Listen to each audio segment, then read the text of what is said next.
Jackson. She is an ex-IRS agent, CPA, fraud examiner.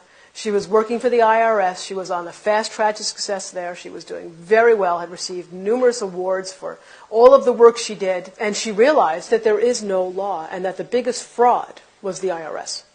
I tried to be the best at whatever I did. So when I got to the IRS, I hit the ground running. My first year in 1988, I got the Fraud Award. It's a big Shaped in Georgia award for fraud. But I got numerous awards, and my biggest one is from the IRS commissioner himself. Back in 1995, it was Fred T. Goldberg. One of the things that I wanted to tip you off on as far as what the IRS does, before I get into the story, they had, I don't know what they're doing now, but they had what's called a Market Segment Specialization Program, or MSSP. They would take different market segments, like ministers, and try to figure out how much money you were underreporting. Let's take beauticians, for example. I'm going to audit her beauty shop. She owns the shop and she has some people working there. Based on the assumption that the IRS has that people don't report all of their money, but they like to put all their expenses on there. So granted, all her expenses are on the tax return, and I figure out how many bottles of this and that she bought, I can calculate a dollar figure.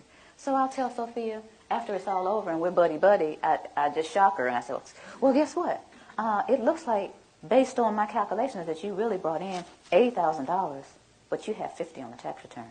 So here, you owe the IRS back $30,000. What would she do? She would sign off on it. I only had 2 cases in 7.5 years where somebody actually bucked at me. People are so afraid. The government and the media have gotten you guys so afraid of the IRS that you don't even buck them.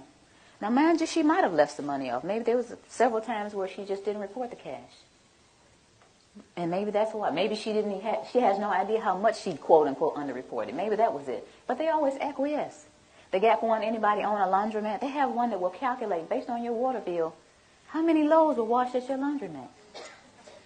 And the point to all of this is what they do to people, and people just acquiesce to it. When I quit the IRS in 1995, and after maybe a year of being Jim Cleaver and realizing that that was just not me, I hung my shingle, which in accounting terms or business terms is you start your own business. Now, you know that picture of Uncle Sam, the one that says Uncle Sam wants you? I used that same picture, and I had it really big, and I says, Uncle Sam wants your money, but I'm a former IRS agent. I'm going to show you how to get it back. You know, the people came running. And then these people start coming to me saying, I keep hearing that we're not supposed to pay tax. Or I keep hearing that the tax law is a fraud. And like I said, I was raised differently. I never would look at that person and say, you're a cuckoo.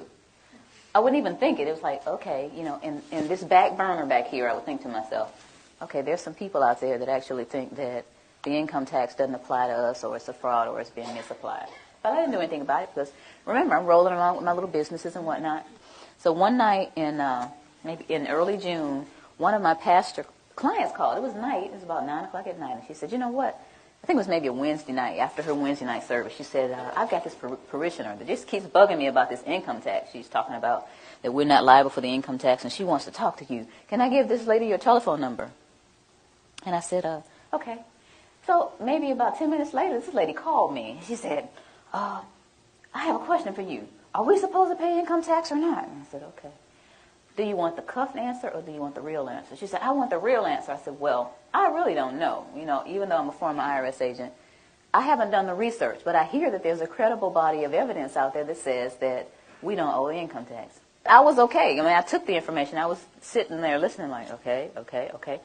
And, you know, I said, okay, this lady had a lot of information. I don't know where she got it from.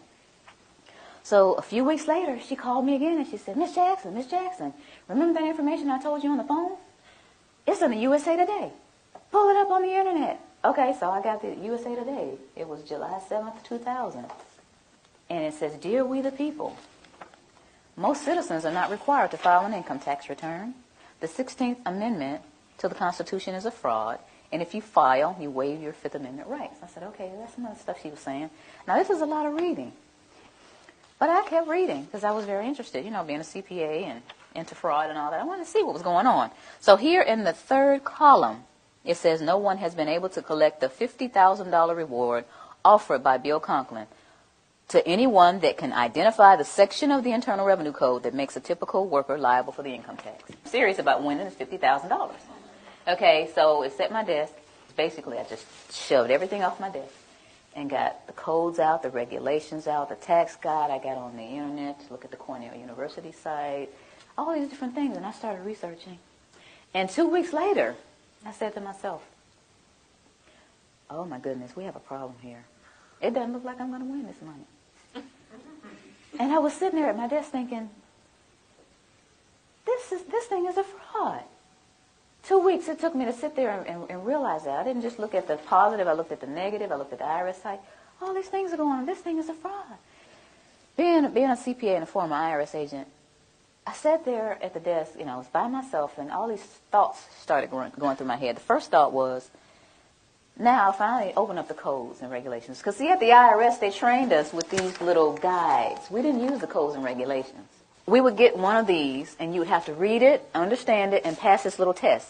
And all these little guides that I got, I read them, and I made A's on all my tests. And I thought, and I guess the rest of the agents in training thought, that the information that was in here was the same that was in those stick codes and regulations. But it's not necessarily the same. The things that are in these training manuals are not necessarily the same thing as in the codes and regulations.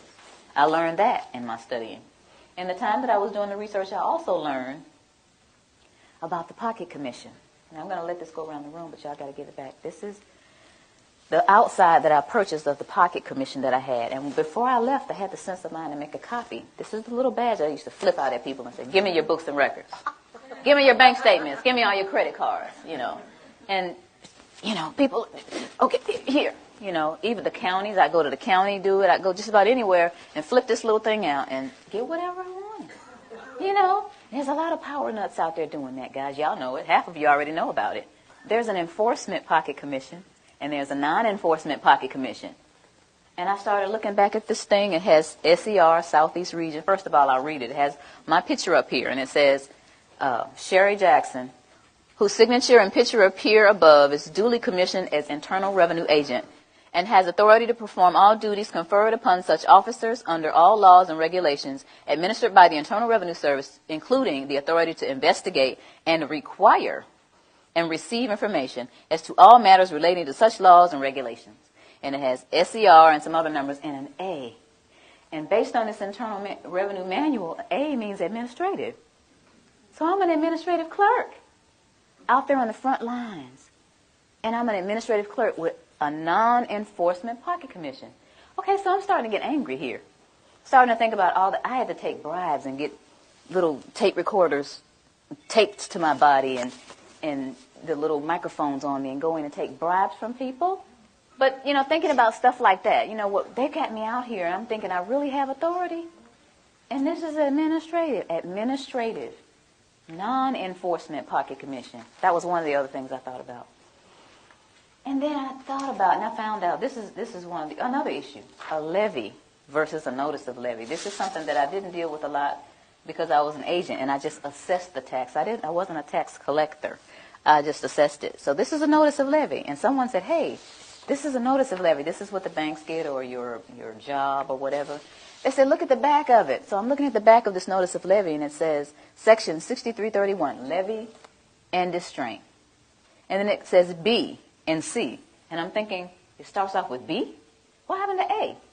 So I looked up A. And here's A. And it says, levy may be made upon the accrued salary or wages of any officer, employee, or elected official of the United States, the District of Columbia, or any agency or instrumentality of the United States or the District of Columbia by serving a notice of levy. I'm thinking, but that's not most people. That's not the person that works at AT&T or Bell South or Coca-Cola. That's not most people.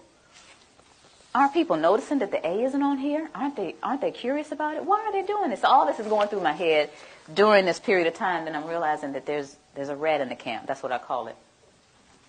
But this is the straw that broke the camel's back.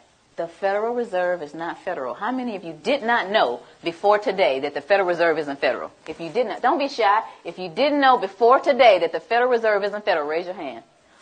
Most people don't know that. 9 out of 10 people that I asked off the street don't understand that the Federal Reserve is a non-auditable private banking cartel. They are collecting $36 million an hour in interest from the American people. $36 million an hour in interest from the American people. My children, my two children, were born $86,000 in debt based on the national debt. Now, why am I going to take away from those children to give to somebody that is going to be born in 2030? It's not going to happen. So that was my decision. It was very easy. You know, you think about stuff like fear. Oh, the IRS is going to get you. They're going to take your stuff. That's not important to me. Stuff's not important to me. My children are important to me. I'm one of those mothers that will roll up her sleeves with one leg and try to whoop you if you mess with my children. And I think that a lot of mothers are like that. So this is what my decision was. And I went on and started educating people. One of the things that people asked me once I made this decision and started talking about it, how are we going to run the country without the income tax? I don't know how much Dan got into it, but the Grace Commission report that Ronald Reagan put out in 1984, says that none of the money collected in income tax goes towards running the country. But the bottom line is it's not going towards running the country, so you patriotic people out there, you've been fooled. Beardsley Rummel, he was Federal Reserve Chairman back in 1946, did a speech before the American Bar Association. The title of his speech was Taxes for Revenue Are Obsolete. Within the body of this report, he says that the taxes, the income taxes for redistribution of wealth. What is redistribution of wealth? What is that? That's taking from me that I've worked hard for and giving it from somebody else to somebody else. Shouldn't I have the right to redistribute my wealth if I want to? Another question that they ask me is, how come I haven't heard this on TV or on the radio or in the newspaper? Well, sweetie, the simple answer to that is the same people who own the television stations and the newspapers and the radio stations are the same people who are involved with the Federal Reserve. And here is a little statement that says that it only requires 5% ownership to significantly influence the media. Rockefeller is one of the original shareholders of the Federal Reserve. As early as 1963, the House Banking Subcommittee reported that Rockefeller, through Chase Manhattan Bank, controlled 5.9% of the stock in CBS and the bank and gained interlocking directorates with ABC.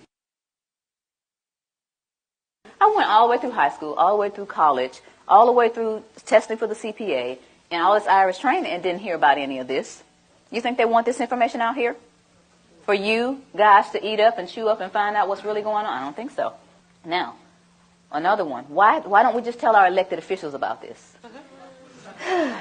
And to make a really long story short, the We the People Foundation, the same people that put out this ad,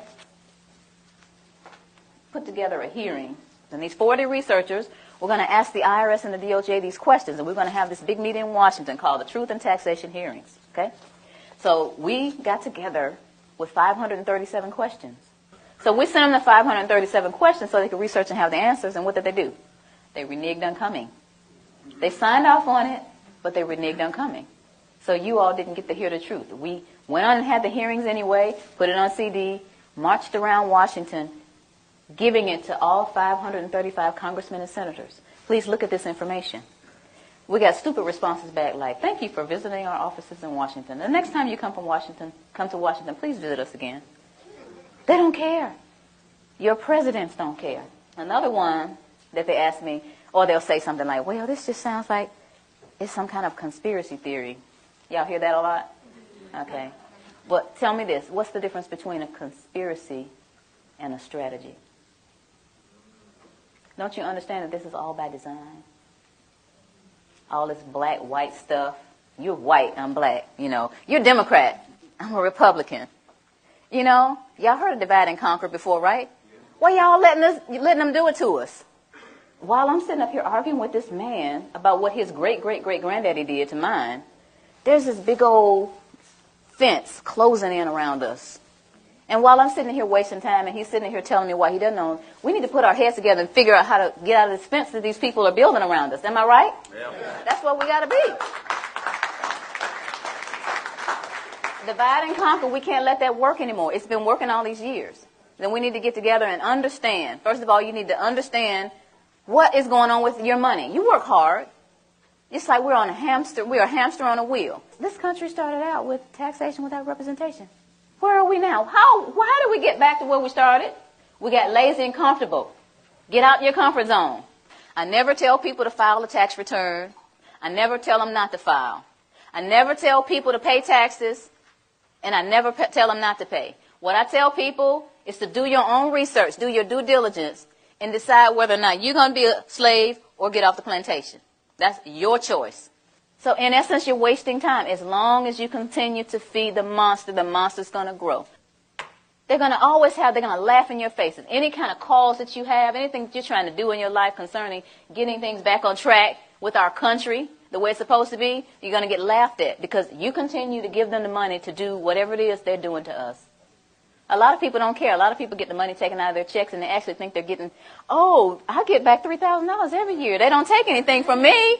I say, sweetie, look at your W-2. They took $14,000. They gave you back $3,000 of your own money. Oh.